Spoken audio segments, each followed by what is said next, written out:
Well, what do we have here? We have a super regional bound team in Oxford, Mississippi. Who would have thunk it just a few short weeks ago? Ole Miss was 7-14 in the Southeastern Conference and looked dead in the water. And all of a sudden, they have gone undefeated in Coral Gables, 2 wins over Arizona and knocking off the number 1 seed, Miami. And Chris Muller, looky here, we're headed to Hattiesburg. We sure are super excited about that. Who says blowouts aren't fun, right? I mean, I was thoroughly entertained the whole game. Seeing Elko come up with his last at bat and get the single was, a little disappointing.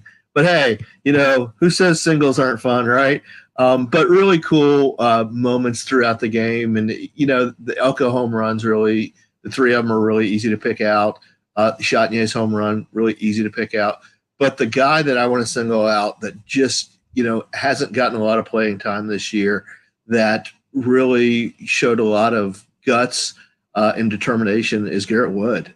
First start of the year at third base, 1 for 3 and had 2 walks, and really had one of the guys in the Zoom conference really pointed out, I believe he had an 11 pitch at bat in the 5th inning.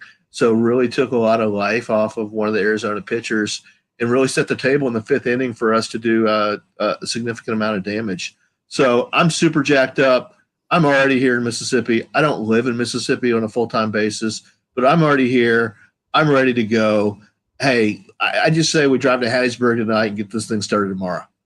Yeah, I'm with you, and I do live in Mississippi. So I am already here, and I'm already ready to get to Hattiesburg. I cannot wait to see Ole Miss play in the Supers. Let me whisper this. We're 2 wins away from Omaha. Okay, all right, back up. All right, we're going to the Super Regionals first. Headed to Hattiesburg to face a very good Southern Miss team who has already split the season with Ole Miss once. They won in Pearl. We won in Hattiesburg. It's going to be a crazy environment down there, but I expect a lot of Ole Miss fans to travel. Absolutely, there's no doubt. I can't imagine the backdoor deals that are trying to get done right now between people that have connections, people that don't have connections. I've been on the other side of a ticket bubble before and came out on the right side, amazingly enough. So that was a pretty cool weekend that we can talk about at a later time, maybe later in our preview show. But before we get there, I really want to take my hats off to the University of Arizona and the Wildcat baseball team. They were dealt a really tough hand. Like Mike said, this regional was really a difficult regional. And then they had to come out of the losers bracket. So when you look at, the time that they played out on, I guess it was Saturday night. I don't even remember the days anymore. This regional got so wonky, but it was Saturday night where, Mike said our club didn't get back to the hotel until about 2:30 in the morning. So I imagine Arizona was approximately at the same time. And then they had to get up and win an elimination game early. And then they had to wait around basically and play the loser of us in Miami last night. I don't remember what time that game ended, but it was relatively late, at least Miami time. And then you have the delay that happened today. I'm sure that didn't help them very much. Having to play that extra game, like we've talked about, is really difficult. And the 2-3-2 format, I'm going to point that out again, really didn't factor well in their favor. And you could really tell that, working on finishing up the Rebel Walk article. And that 5th inning just got away from them. And after that, it was kind of the floodgates were on. And I don't know how many pitchers they used. I can imagine it was 7 or 8 pitchers. I'm going to look that up right now.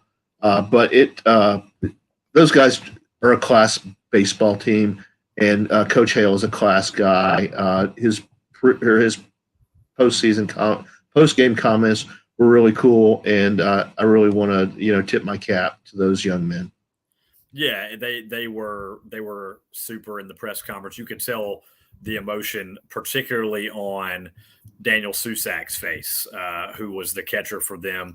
And he mentioned how awesome it was for him that he thinks the best decision he's made was staying at Arizona through the coaching change.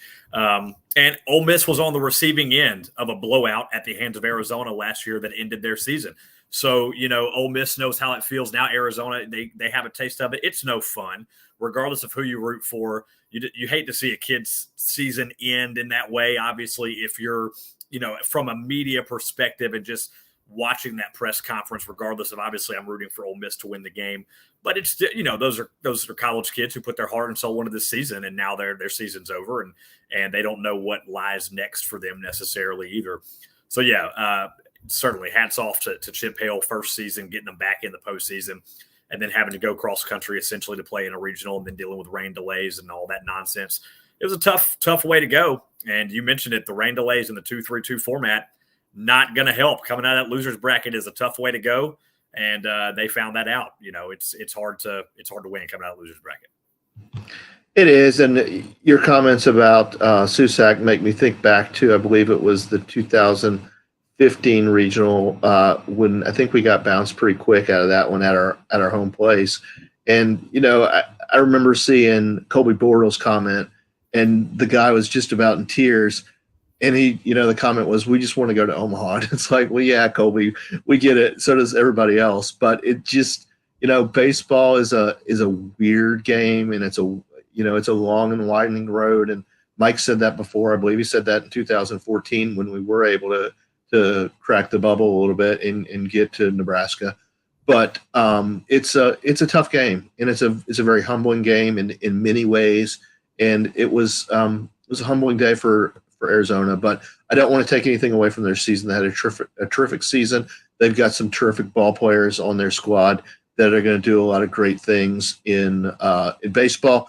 But more importantly, like Chip Hale did say, they're going to do some more important things in life. And I think that's the big thing that we all need to keep in perspective, is that all of these student athletes, the Ole Miss students, the Arizona students, all of them are going to go on and do really cool things. And so the lessons that they're learning while playing athletics are important, not only from an athletic standpoint, but from an overall life standpoint.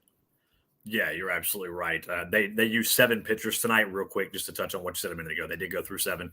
But yeah, I mean, we talked about that with Tim Elko, who we'll get to more, obviously. But, the what kind of character you have and what kind of person you are is a lot more important than what kind of baseball player you were. And you can tell that Chip Hill and those two guys definitely think that. Chase Davis and Daniel Susac, at least that they gave the appearance that they certainly care more about what they do off the field than they do on it. Obviously, they're disappointed that they're not playing on further. But again, what kind of person are you is the most important thing. What kind of character, what kind of culture does your ball club have?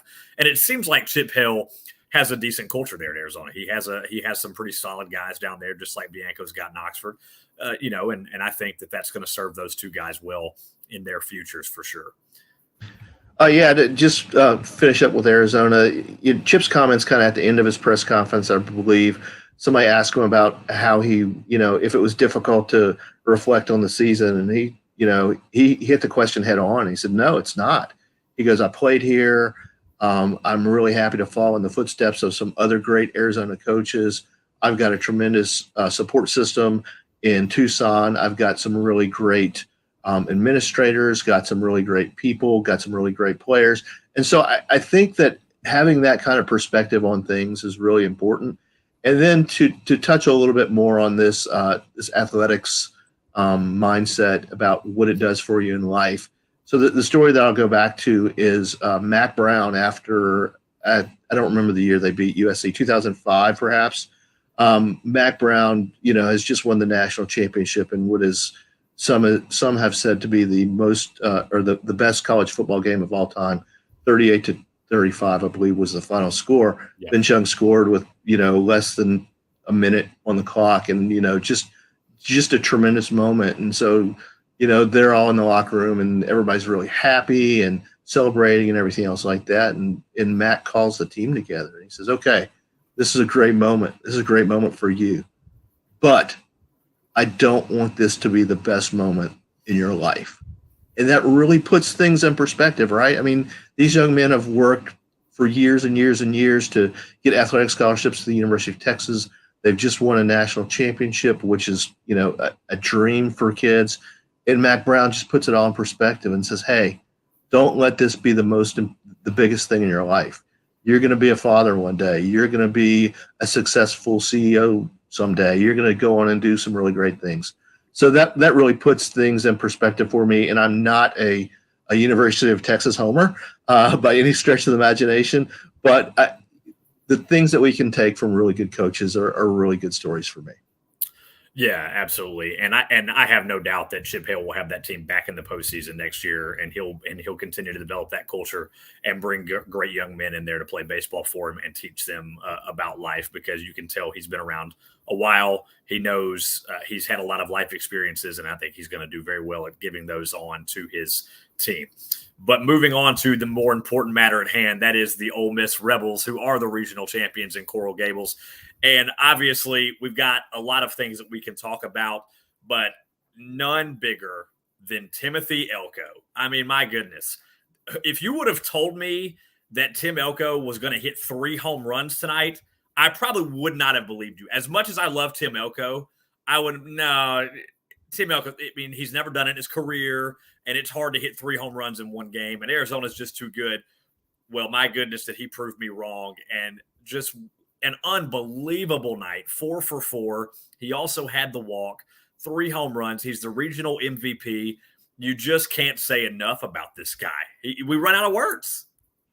You do, but again, going back to the thought process of good dudes, and we talked a lot about Elko yesterday because he had a great game yesterday with the double that put us ahead.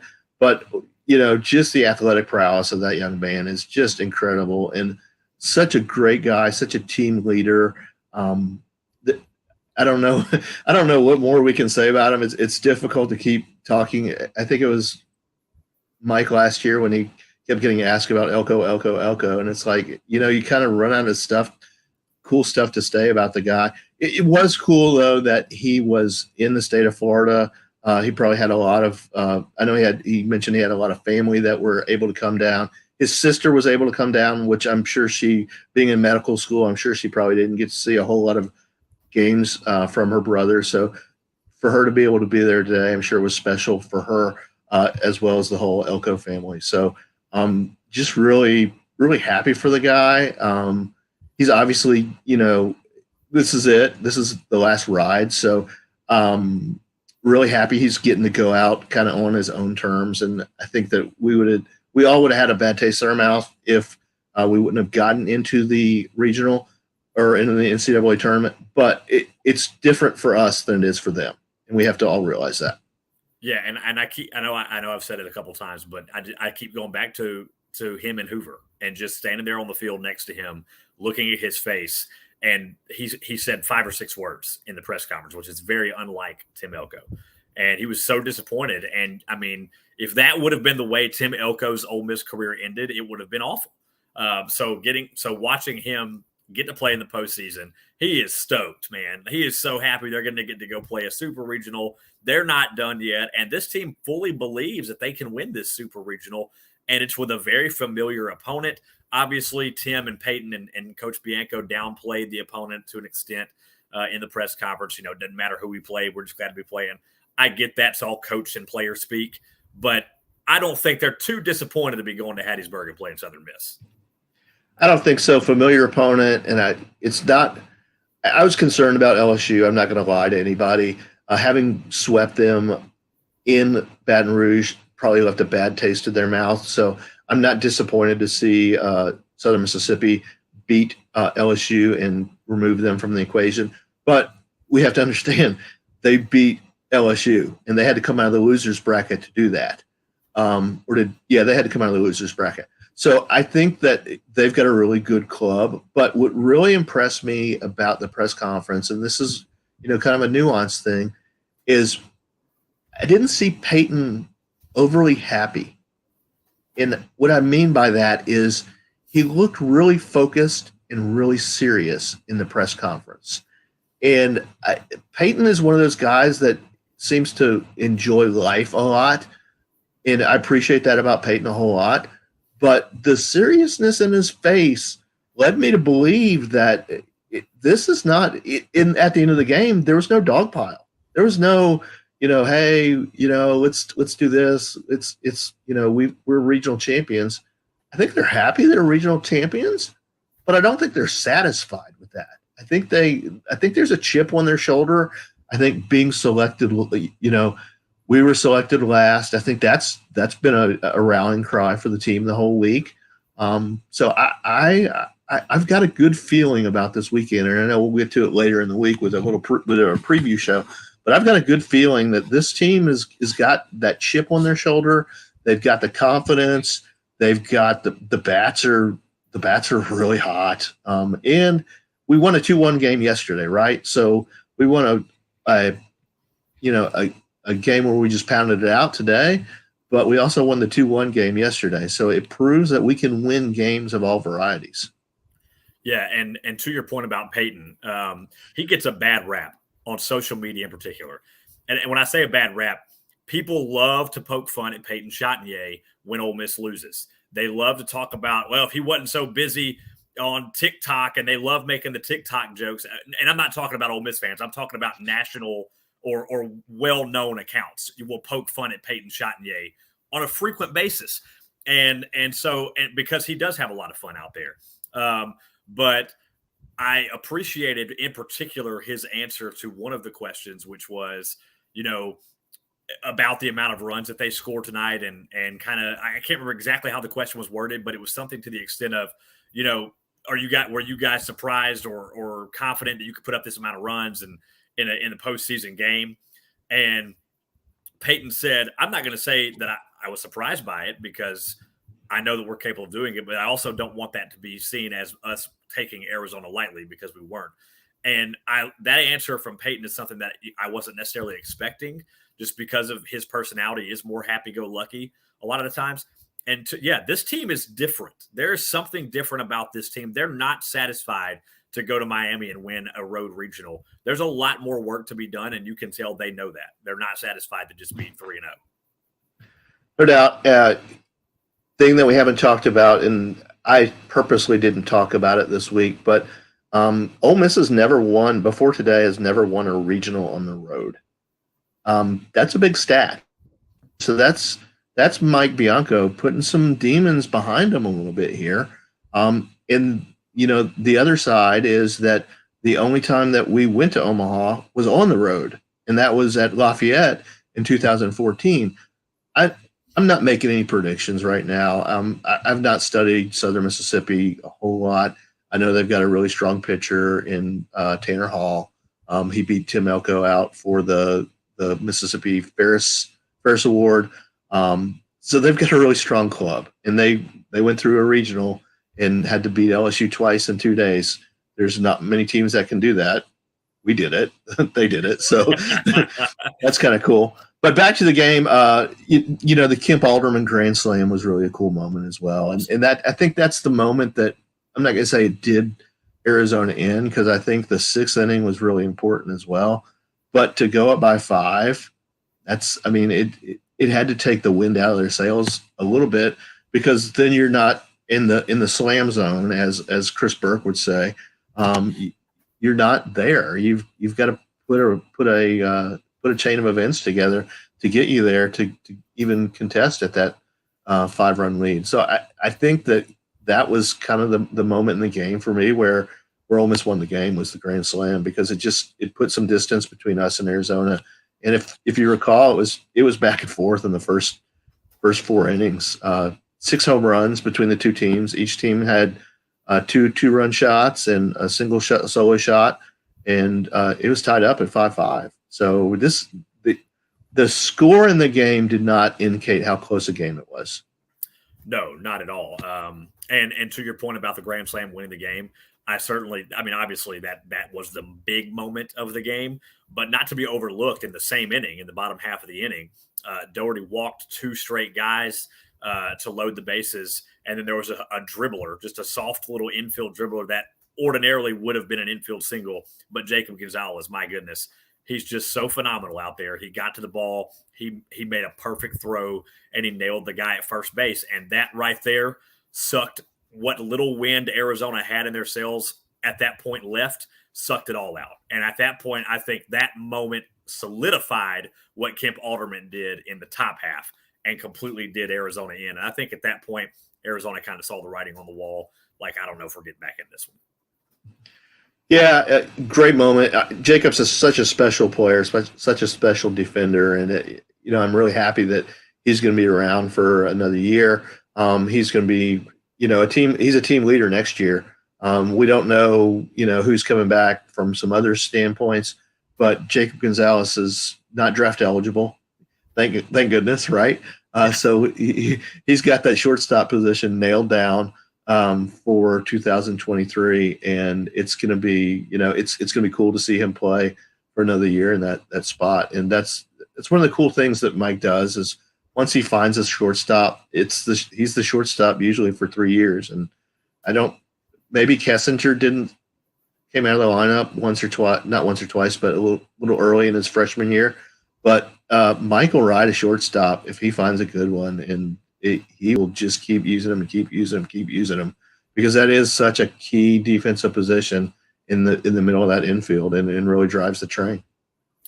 Yeah, and I mean, just he doesn't make mistakes hardly at all. He made one error tonight, and with the throwing error, and I mean, every now and then he's going to make a mistake, but for the most part, he is so clean out there, and he makes it look so easy. He's just smooth out there. We talk about Kevin Graham being so smooth in the outfield all the time. Gonzalez looks like he's hardly moving when he's doing anything, but yet it's just such a smooth defensive play every time he makes a non-routine play look routine.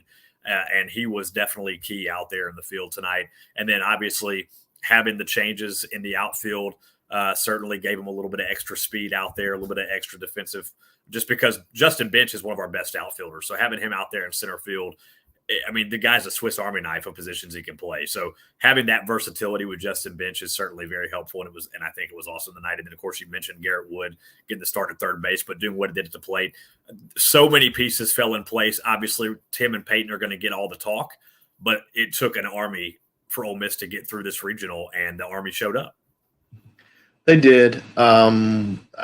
Justin Bench, to go back to Bench, Mike said it, and I totally believe it from what I've seen from Justin. You could put him out on any position in the field, and he would be fine. I mean, he can, third base, he could play shortstop. He absolutely could play second and first. Put him in the outfield. He could be a corner outfielder very easily. If you can play center, he can play one of the corner positions. And I've never heard of him catching, but if he can do all the rest of it, I'm sure he could strap on the gear and give us an inning or two behind the plate if we absolutely needed it. So really cool guy, really versatile player. The other guy that doesn't get a whole lot of at-bats that it was really cool to see, I believe it was in the 9th inning, Ben Van Cleve. So just a really great dude. And to see him hit that double and beat on his chest like he did in Arlington last year, it's just a really cool moment. And I know I've met Ben's parents, and they're really neat people. They're Ole Miss people. They went to school back in the late 80s, early 90s to Ole Miss. I think his grandparents went to Ole Miss. He always wanted to be an Ole Miss Rebel. He had to go the JUCO route. And so to see him get some success at the plate in limited opportunities is just really a cool moment for a guy that doesn't get to play a whole lot, but really just is a neat guy and is, he's like Elko at the tail end of his Ole Miss career. And so to see him get that, and Ben's actually at the tail end of his baseball career. He's already said that publicly, that his baseball career ends here. But to see him get success is really, really cool. Yeah, and I used to do broadcasting for Northwest when he played there. Just a super cool guy. And he hit bombs at Northwest now. He hadn't done that at Ole Miss, but he hit some bombs at Northwest. And I'm still hoping that he'll get that college homer. I'm still hoping for it. Maybe we'll see it in Hattiesburg. But yeah, seeing the Swayze Silverback, as he's affectionately known around Oxford, to get that double and get out there and just rope that hit is just so awesome to see. And I'm really enjoying getting to see these guys get to just enjoy their final playing days at Ole Miss, because they weren't really happy after Hoover. So seeing them get to really enjoy some more games of baseball And whenever it ends, at least they will have gone out having fun. And that's really the key. And there's going to be a lot of guys that aren't back in Oxford next year that we've all got the pleasure to watch this season. And I'm excited about that. One of who hasn't been around Oxford very much is John Gaddis, who got some very important innings of work tonight. First time we've seen him since the suspension against Texas A&M, and he did very well. So I was glad to see him get some time as well. I was too, and when Gaddis came in, I chuckled to myself and I said, "Yeah, the last pitch this guy threw sailed behind a guy and caused a real stink of a mess." Funnily thought that, but it's good to see Gaddis get out there. Good to see Washburn get out there and get some innings in and some work in. We're going to need them next weekend. We're going to need all these guys to slay the Golden Eagles in Hattiesburg. So it's going to be a really fun series. I'm really looking forward to it. Do we have a day? I know they announced on TV that it was a Friday start, but I've not seen that confirmed anywhere else. Austin, do you have any information about that? Yeah, I haven't either. I was curious. I saw the Friday start announced as well, which I would assume, but I haven't seen it officially announced from Southern Miss's perspective yet. I was kind of keeping up with their baseball account on Twitter to see if they announced anything. I haven't seen it. I haven't gotten an email yet from Mitch or anyone in the Ole Miss athletic department as of yet either to confirm what day it's going to start. I just got an email, which I'm kind of glancing at as we speak, just to make sure there's nothing in there. But I don't see it being in there. He did not put it in the email. So no official date yet, but as far as we know, it will start on Friday. I really don't know why this particular Super would start on Saturday. I think this is one of the Friday starts based on everything I'm hearing, but no confirmation yet. Yeah, I don't know how they decide that at all. It's, the wacky NCAA. If it does end up being a Friday, Saturday, Sunday series, I believe that means that we put theoretically, the winners of the Friday, Saturday, Sunday series go on and play on Friday in Omaha, which, if I'm not mistaken, the way that bracket works out is there's a weird thing where on the last day of the tournament, if the losers bracket, if both teams come out of the losers bracket, somebody has to play back-to-back days. And so it's a weird nuance of the bracket that I've not been able to figure out why that is, other than they don't want to have too many off days in Omaha, which I agree. I mean, there's only so many times you can go to the zoo and do things like that in Omaha. I mean, the baseball is great, but let's be honest, it's literally 2 games a day or 1 game at night. So Omaha's not the entertainment capital of the world by any stretch of the imagination. We're putting the cart before the horse. Yeah, I don't want to say Omaha too much. Yeah, we'll cross that bridge when we get to it. I can't remember what the bridge is called from Council Bluffs to the other city, but we'll cross that bridge when we get to it. Yeah, and again, like I said, it is a weird format in Omaha. Talking about that bracket, I know that it's the good part about Omaha is you don't play back-to-back days, except for that one weird scenario. So obviously, you don't want to be in that scenario. I'm sure we'll get more details on that when and if Ole Miss is preparing for an Omaha run. But Ole Miss has been here before. You got to be careful. Obviously, Ole Miss has been in a super regional many a time, and it's a best 2 out of 3. Anything can happen on any given night, and Southern Miss is no slouch of a team. Certainly not a pushover win. They've got a really good pitching staff led by Tanner Hall, and they're going to have a raucous crowd. We will do a preview show later in the week, so we're not going to talk too much about that tonight. We're just more excited about Ole Miss winning this regional and winning it in 3 games, especially with all the weather delays. Could not have worked out much better for the pitching staff the way that it went as well. So really, really excited, Chris. I mean, it's just kind of crazy, still kind of surreal to be sitting here talking about Ole Miss being a super regional bound after what it looked like this season was going to be just a couple of months ago. Yeah, if you would have talked to, or if you would have asked anybody on not this Media Pass Saturday, but 2 Saturdays ago, and Austin, you and I exchanged text messages back and forth about the bubble, and this team bid stealer.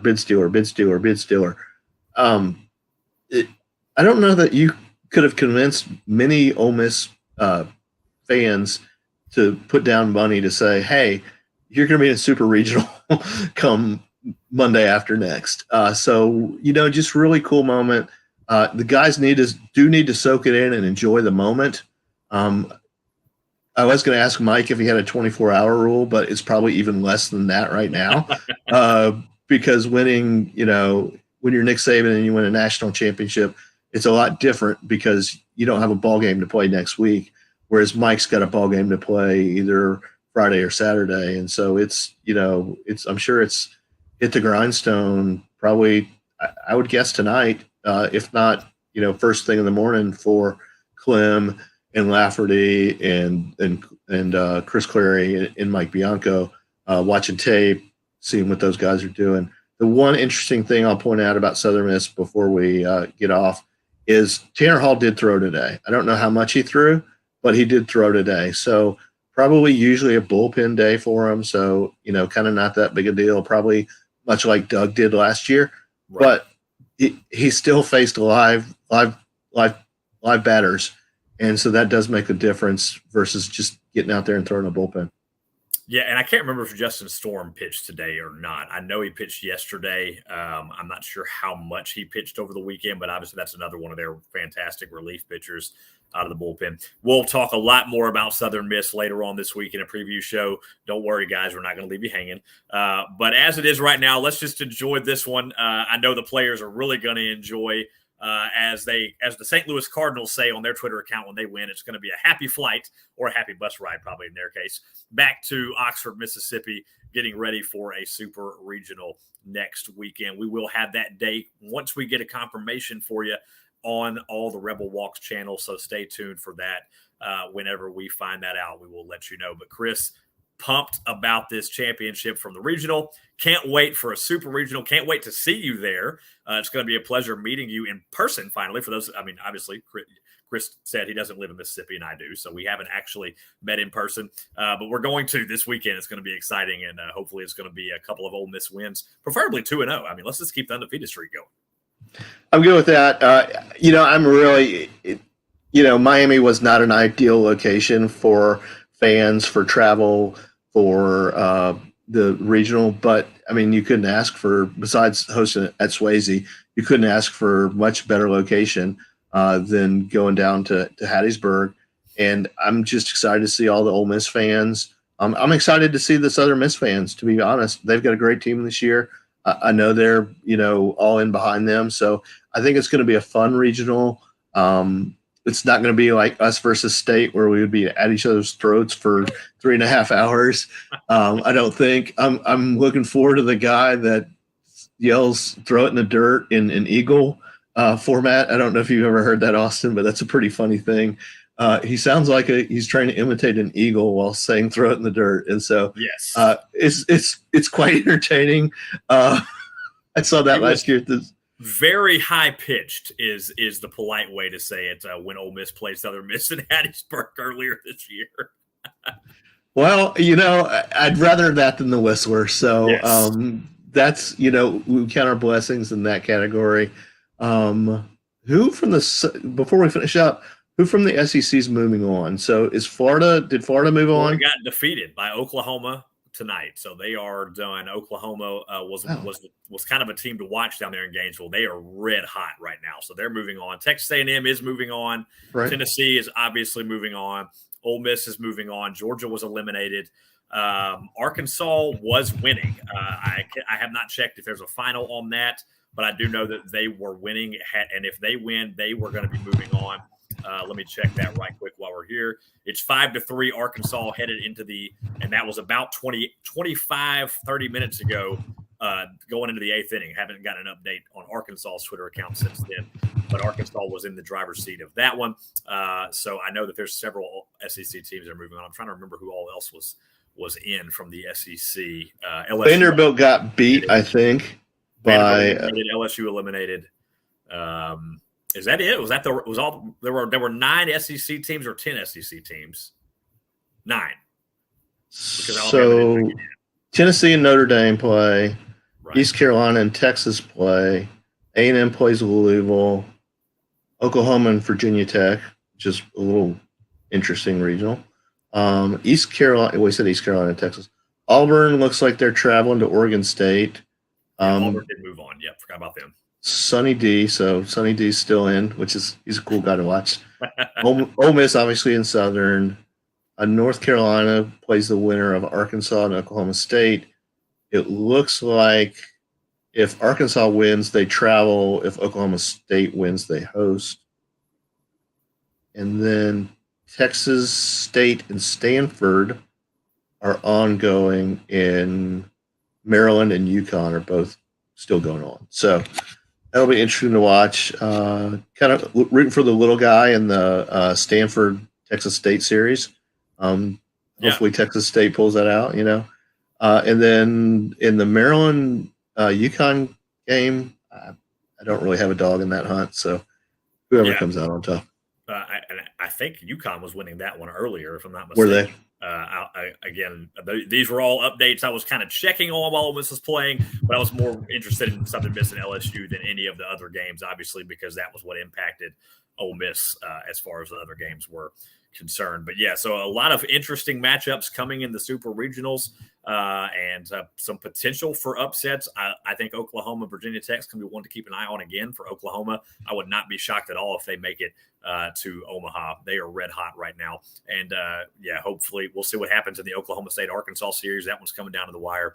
A lot of good baseball, man. The college baseball tournament is just so much fun. There's just so much intrigue. You've got the upsets. You've got the big pumped up players. I mean, they're just all having a blast out there. It's been a lot of fun getting to watch all of it, not just Ole Miss, but particularly Ole Miss, and looking forward to watching more of it. Chris, as always, it has been a pleasure. Really excited for more Ole Miss baseball next weekend. And by the way, my birthday is next weekend, so it'd be a really good birthday present for Ole Miss to make it to Omaha. I'm just going to throw that out there. So if any of y'all are watching, I can beat you. Just a quick update before I tell my I can beat you thing. UConn has knocked off Maryland, and they're heading to the Supers. They await the winner of Stanford and Texas State. My birthday is June 24th, Austin. So, after we got selected, and it's going to be a big birthday for me. If you look at my hair, it's a little gray. I'm not going to be 40, so everybody can figure that out. It's a big birthday for me, June 24th. So if you've got any extra prayers that you want to say for the team this week to see if we can celebrate my birthday in Omaha, I would really appreciate it. Yeah, so let's celebrate mine by getting to Omaha, and then let's celebrate Chris's by winning the whole darn thing while we're at it. And let's just make this a big Ole Miss party, why don't we? I'm all about that. Let's go.